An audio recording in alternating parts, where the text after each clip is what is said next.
Corey out, two true freshmen. Coach Dooley says Zach Fulton's earned the right to play a little bit. Certainly. What does that do to you, having three true freshmen there? It is what it is. College football, you're always going to have injuries, and you have injuries at any level of football. So those guys have earned the right, either through injury or through work at practice, to get on the field. So we don't mind a bit. We're going to put them out there and see how they play. And is that one of the kind of unavoidable deals you're going to have when you have that many young guys? I think so. Is pass rush problems like you had Saturday? No question about it. That comes with it, without any saying. But we'll continue to try to get better technically up front. But it does. It's just experience. Everything he sees it for the first time.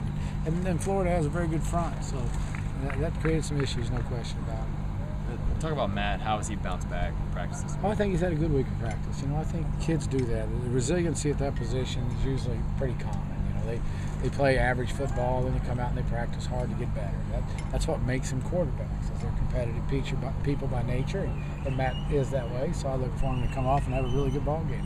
And how important is it for him to have a good week this week, build some confidence going forward? I think it's important for any quarterback. I wouldn't single out Matt. I think no matter where you're at in football, you want a quarterback to play well and have confidence. So he prepares properly, he works his butt off. So I don't anticipate any issues there. Is Juwan James playing well for a true freshman, or is he just playing well, period? I think he's playing well for a true freshman, and occasionally he's playing well, period.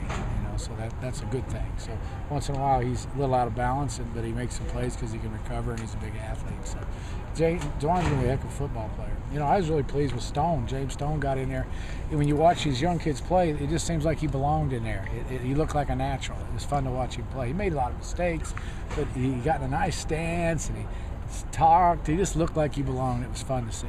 Is that something you can really coach a kid, or going into 100,000-seat stadium for the first time and being pretty calm? Because I think Matt said two of the calmest guys in the huddle are Stone and Juwan James. And that's pretty surprising. I think it's a personality trait. They're both very confident young men. It doesn't really the lights come on. The game doesn't get too big for those kids.